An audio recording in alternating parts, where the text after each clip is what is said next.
Ito, mukhang bad installation ang tawag dito eh. Ay, ganun. Kasi halos nakaputi ka yung pipe, PPR pipe yan, tapos PVC ito, hindi applicable gamitin, tama? Yung kulay puti na yan, niluluto namin yan, pinapasok ng fusion. Tapos ito naman Neltex na to, PVC na to, polymer na yan, is talagang Neltex lang ang nagkakabit sa kanya. Ngayon, hindi talaga magtutugma, hindi tatagal ang panahon. Ang lakas niya. Diyan siya oh. Kaya pag nagagalaw, lalakas, hihina, alis bumitaw eh. Nakita nyo? Ako kasi hindi pa ako kontento dun sa nakita natin dahil mahina na nga yung problema natin, meron ka pa rin mahina, ano? Pero nakita nyo naman yan, malinaw yan, no? Ayan siya eh, ito. Yung orange niya. Kuryente po yan, yan yung po, yan ang pinaka problema natin kapag sa mga nakababad din yung kuryente. Ito, sinkhole na to eh. Gawa ng 5 taon na yung problema kamo, di ba? Oo, matagal na. Hindi lang lumalakas ng todo kasi patay sindi. Pero kung nilalakasan nyo yan, matagal na. Hindi po lalabas eh kasi pangalawa po ang kinakailangan natin, tama? Yung sinasabi ko nga, hindi pa sufficient yung kung hindi natin matatanggal yung unang pangalawa mas malaki. Nakita nyo naman yung 1 liter per minute ang tinatapon eh. Hindi ko man gusto, sabi ko nga, ayoko naman mag-additional, more on service tayo dalawa, di ba? Kumbaga, sige, ang gusto ko kasi win-win situation tayo. Pagka umalis ako, nakita ko yung leak, magbabayad tayo, worth it yung binayad. Hindi yung natirahan pa kita ng konti. Although, pagka sinabi natin untraceable na, na-declare na, yun talaga, no? Kasi okay lang sana kung malakas ang leak, tapos napunta sa mahina. Eh, kaso, ang kaso natin kasing dalawa, na mahina na yung leak mo eh, di ba? Nagdalawa pa. Okay, sila naman mapagpalang araw mga kamaster. Another day, another leak, another job for us na naman. Client concern, continuously running meter o umiikot din yung metro kahit na walang gumagamit ng faucet sa loob ng unitaw. Nakapag-conduct na nga pala kami ng thermal scanning, no? Para ma-scan yung mga saturation ng concrete slab. Low temperature, moisture, makita natin. And then, nagkakandak din tayo ng pangalawang method using acoustic sounding.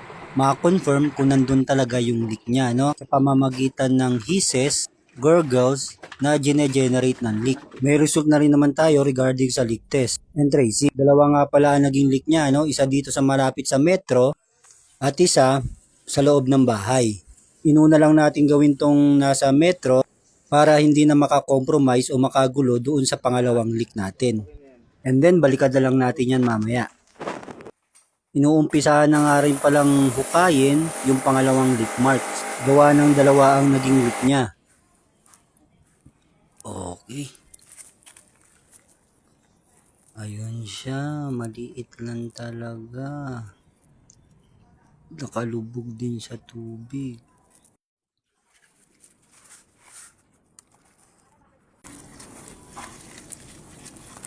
Muna. PPR. Tapos blue. Ito, nakakonekta to para dito, tama? Ito, mukhang bad installation ang tawag dito eh. Ay, ganun. Kasi halos nakaputi ka yung pipe, PPR pipe yan, tapos PVC ito, hindi applicable gamitin, tama? Yung kulay puti na yan, niluluto namin yan, pinapasok ng fusion. Tapos ito naman Neltex na to, PVC na to, polymer na yan, is talagang Neltex lang ang nagkakabit sa kanya. Ngayon, hindi talaga magtutugma, hindi tatagal ang panahon. Ang lakas niya. Diyan siya oh.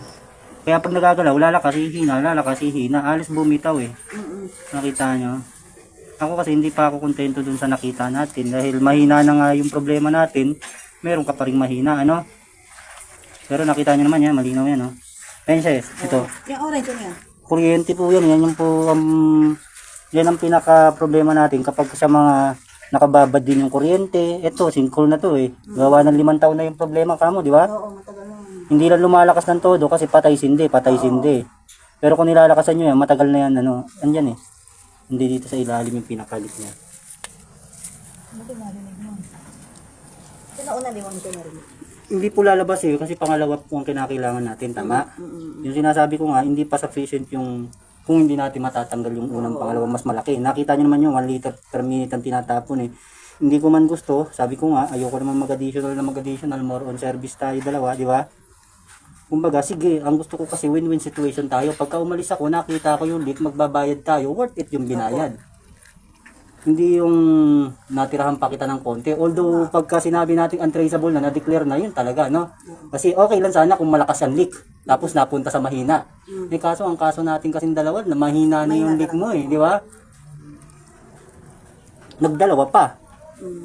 Kaya, okay, rectified po repair lang tayo, no? Tapos tanggalin na natin yung blue pipe. Pasakan lang natin ito ng tamang fittings para diretsuhang PPR pipe na rin. At wala na maging tag as in the future. Okay, na-repair na rin naman tong nasa metro, no? And then na-restore na rin natin yung damage. Then testing na lang tayo ng meter kung iikot pa. Normal naman na umiikot yung metro, gawa na nagpupuno pa ng nawalang tubig doon sa loob ng pipe. Pero once na sufficient na ang tubig o laman ng mga tubo, paunti-unti mawawala rin naman yung leak. Magpo-full stop na. Okay po. Maraming salamat po. Caloocan City naman po ito. Okay na, ma'am? Opo. Leak free na po yung area. Check nyo na lang yung metro.